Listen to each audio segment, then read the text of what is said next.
Innal hamdalillah nahmaduhu wa nasta'inuhu wa nastaghfiruh nastahdihi wa natubu ilaih wa na'udzu billahi min syururi anfusina wa min sayyiati a'malina man yahdihillahu fala mudilla lah wa man yudlilhu fala hadiyalah asyhadu an la ilaha illallah wahdahu la syarika lah wa asyhadu anna Muhammadan abduhu wa rasuluhu la nabiyya ba'dah.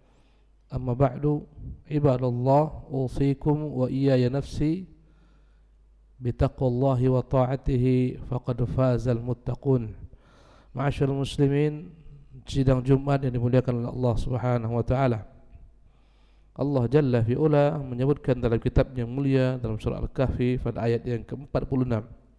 Setelah kita mengucapkan a'udzubillahi minasyaitonir rajim, al-malu wal banuna zinatul hayatid dunya wal baqiyatus salihatu khairun 'inda rabbika thawaban wa khairun amala. Yang mana artinya harta, anak-anak semuanya adalah merupakan perhiasan kehidupan di dunia ini. Dan sungguh apa yang bersisa daripada amalan-amalan saleh di sisi Tuhanmu yang kau lakukan di dunia, itu yang lebih baik ganjarannya. Itu yang lebih baik bagimu ganjarannya dan lebih baik pengharapannya. Ibadallah,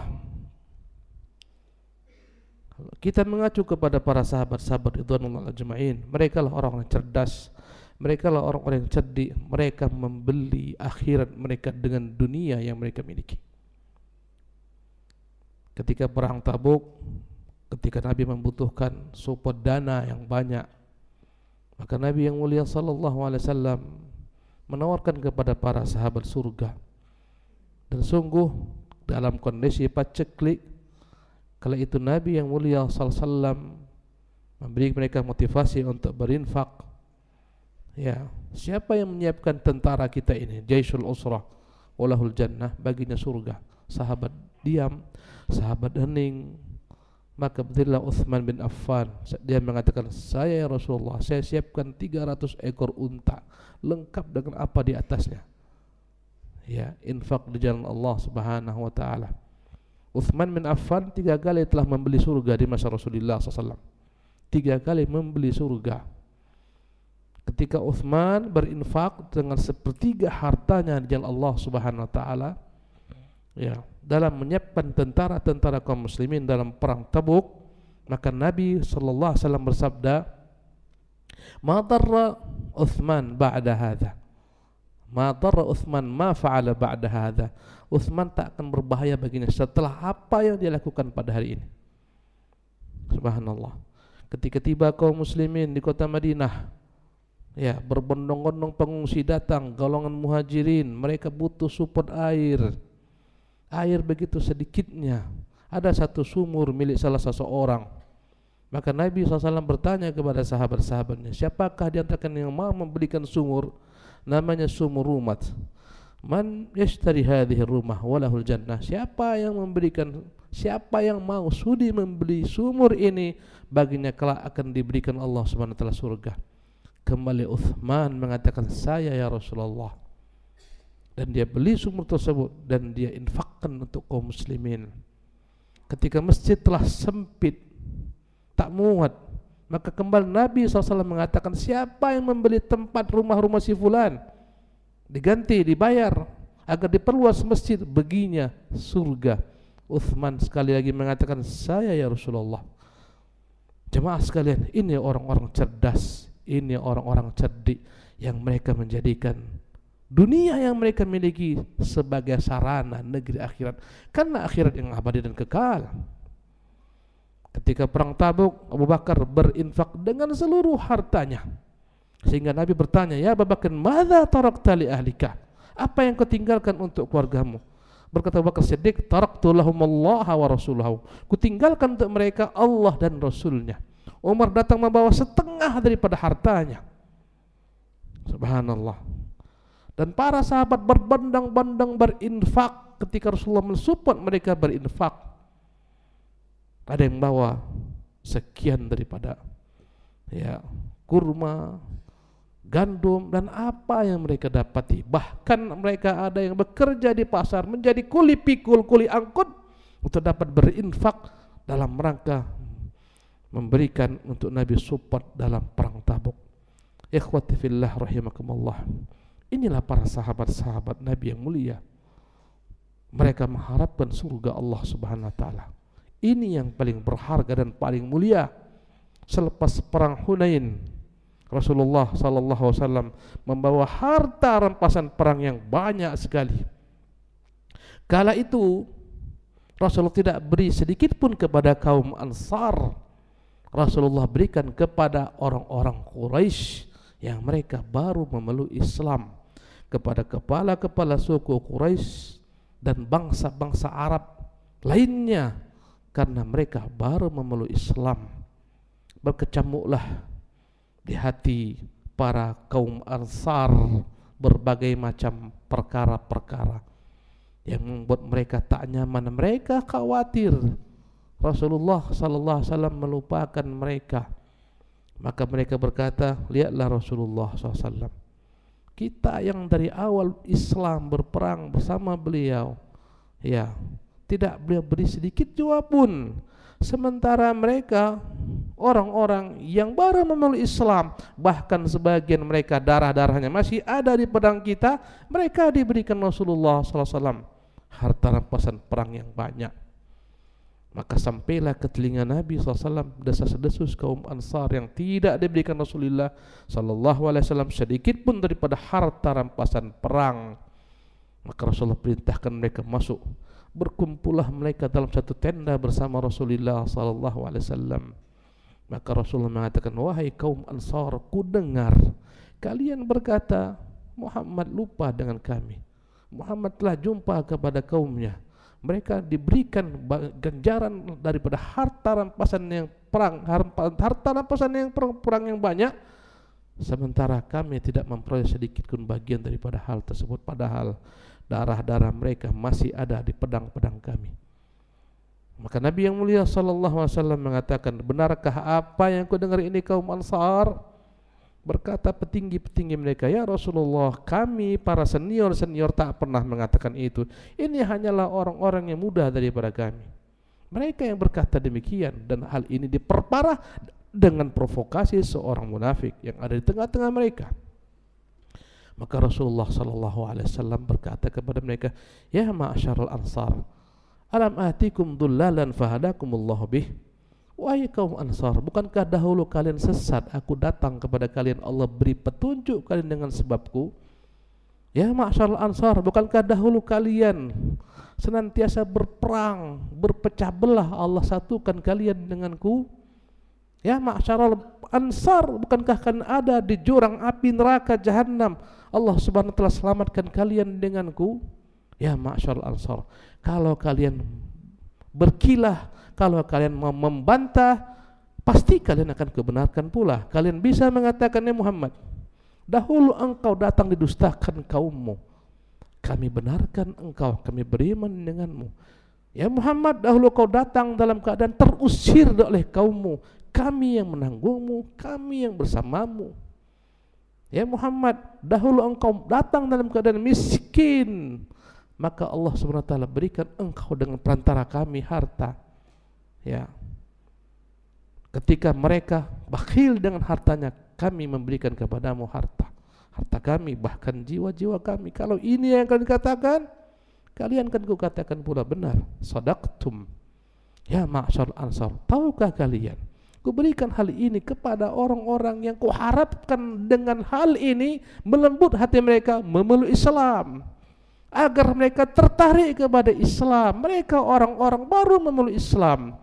Adapun kalian, aku telah wakilkan dengan iman-iman kalian. Ya ma'syarul ansar, tidakkah akan rela ketika orang-orang pulang masing-masing mereka membawa kambing-kambing mereka, unta-unta mereka, dinar dirham mereka, kalian pulang bersama Rasulullah SAW? Tidakkah akan sudi kalian membawa Rasulullah SAW ke kampung halaman kalian? Seketika kaum Ansar menangis, basah jenggot-jenggot mereka. Seketika mereka sadar tak ada apa-apa dunia. Subhanallah. Mereka begitu bahagianya ketika mendengar Rasulullah akan pulang bersama mereka, sehingga mereka mengatakan dengan mendengar ya Rasulullah, sesungguhnya Allah dan Rasulnya itulah yang paling berharga. Allah wa Rasuluhu aman. Ya ma'asyal ansar, kalau akan mau dan sudi akan kutuliskan untuk kalian sekarang, bagian kalian daripada harta rampasan perang dari Bahrain akan disiapkan untuk kalian kelak. Kata mereka, tidak, demi Allah ya Rasulullah, kami tak butuh dunia, kami tak butuh apa yang kau ingin tuliskan untuk kami ya Rasulullah. Kami ingin negeri akhirat, kami ingin pulang membawamu Rasulullah, ya Rasulullah sallallahu alaihi wasallam. Maka Nabi berkata, ya ma'asyal ansar, sekiranya ada orang-orang pergi mereka menempuh satu jalan dan Ansar menempuh jalan lain, demi Allah akan ku ikuti jalan Ansar. Ya Allah, rahmatilah Ansar, rahmatilah anak-anak kaum Ansar. Mereka pun menangis jadi-jadinya. Ibadah Allah, tak ada apa-apa dunia beserta isinya dibandingkan dengan Rasulullah sallallahu alaihi wasallam.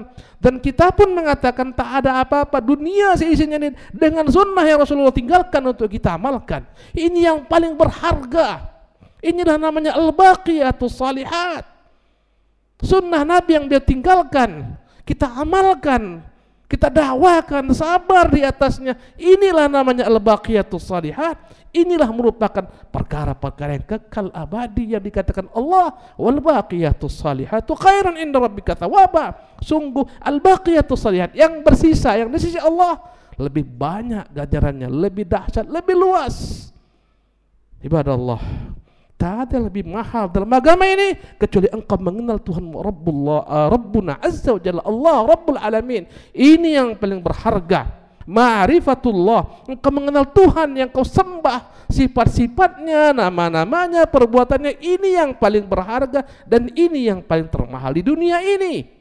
Allahu Akbar. Apa artinya dunia seisinya dibandingkan Rabbul Alamin, pemilik dunia beserta isinya, yang bisa memberikan kepadamu ganjaran yang luar biasa lebih daripada dunia seisinya. Masyaallah muslimin yang dimuliakan oleh Allah Subhanahu wa taala. Maka orang-orang yang cerdas adalah orang yang senantiasa berupaya menjadikan apa yang diberikan Allah dalam hidup dunia ini berupa kenikmatan sarana untuk negeri akhiratnya. Wabtaghi fima ataqallahu darul akhirah. Wabtaghi fima ataqallah darul akhirah wala tansa nasibaka minad dunya. Carilah dengan apa yang Allah berikan kepadamu berupa karunia-Nya, berupa harta, jabatan, pangkat, ilmu, apapun juga, dengannya negeri akhiratmu. Kau cari dengan semua nikmat tersebut negeri akhiratmu. Wala tansa nasibaka minad dunya. Jangan kau lupakan bagianmu daripada dunia ini. Jadikan dia sebagai sarana untuk akhiratmu. Tidak ada yang lebih mahal dalam hidup kita selain kita mengenal Allah SWT. Yang kedua, kita bisa mengabdikan diri kita untuk Islam. Kau lihat bagaimana sahabat telah memberikan segala yang mereka miliki untuk Islam, untuk dakwah, menegakkan kalimat Allah Subhanahu wa taala. Berkata Abu Bakar Siddiq, "Ayang qusuddinu wa ana hayyun." Ketika dia diangkat sebagai khalifah, murtad bangsa Arab, sebagian enggar membayar zakat. Dia mengatakan tak boleh ada yang berkurang dari ajaran Rasulullah selama aku masih hidup. Kan kuperangi mereka yang beda-bedakan antara zakat dan salat. Subhanallah. Abu Bakar mengatakan perkataan begitu berharga. Ayang qusuddinu wa ana hayyun. Bagaimana Islam berkurang aku masih hidup? Apa yang telah kau perbuat untuk Islam, wahai kaum muslimin? Itu yang paling berharga dibandingkan apa yang kau miliki daripada harta, benda, pangkat, jabatan, anak-anak dan seterusnya. Barakallahu li wa lakum fil Qur'anil azim wa nafa'ani wa iyyakum bima fihi minal ayat wa dzikril hakim wa taqabbalallahu minni wa minkum tilawatah innahu huwas samiul alim.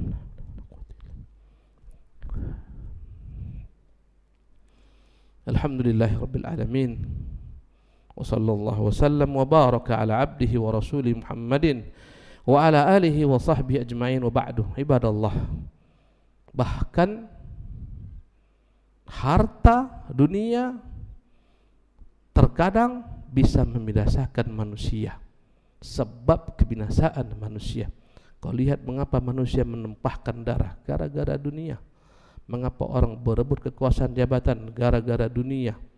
Dunia beserta isinya, harta, tahta, wanita, adalah merupakan racun kecuali bagi orang-orang yang Allah rahmati.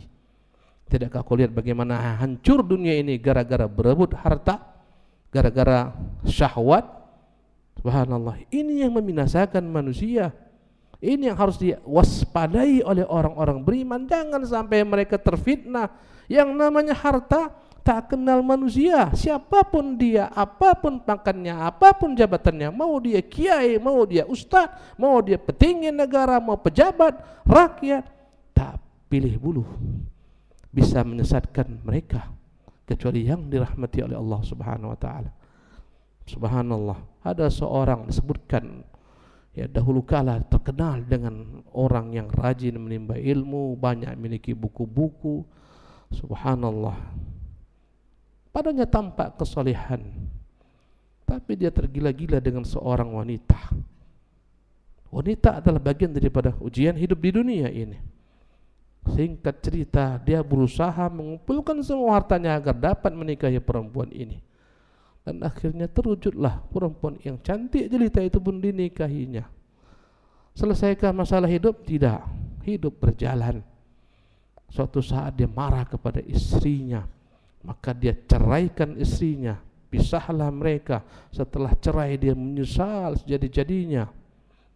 Ya, dia berusaha rujuk kepada sang istri. Istrinya menolak.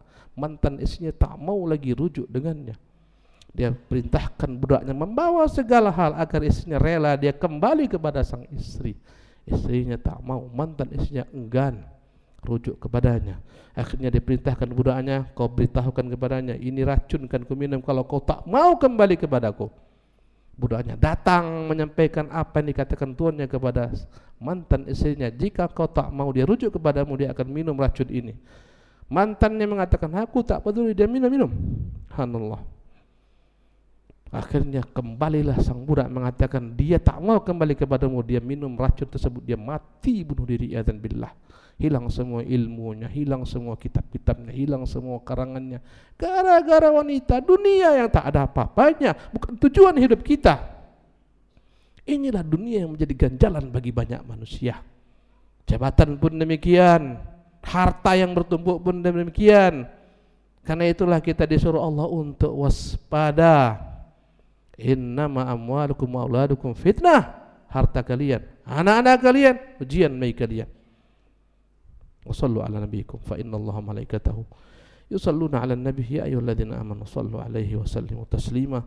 Allahumma salli wa sallim wa barik wa an'im ala 'abdik wa rasulika Muhammadin kama sallaita wa sallamta wa barakta ala Ibrahim wa ala ali Ibrahim fil alamin innaka Hamidum Majid. Wardallahumma 'anil khulafa'ir rasyidil mahdiyyin Abi Bakrin wa Umar wa Uthman wa Ali wa an baqiyati ashabati wa tabi'in wa tabi'i tabi'in wa man tabi'ahum bi ihsan ila yaumiddin. Allahumma ighfir lana wal muslimina wal muslimat wal mu'minina wal mu'minat al ahya' minhum wal amwat bi rahmatika ya arhamar rahimin.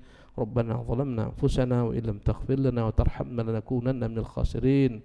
Rabbana la tuzigh qulubana ba'da idh hadaytana wa hab lana min ladunka rahmah innaka antal wahhab.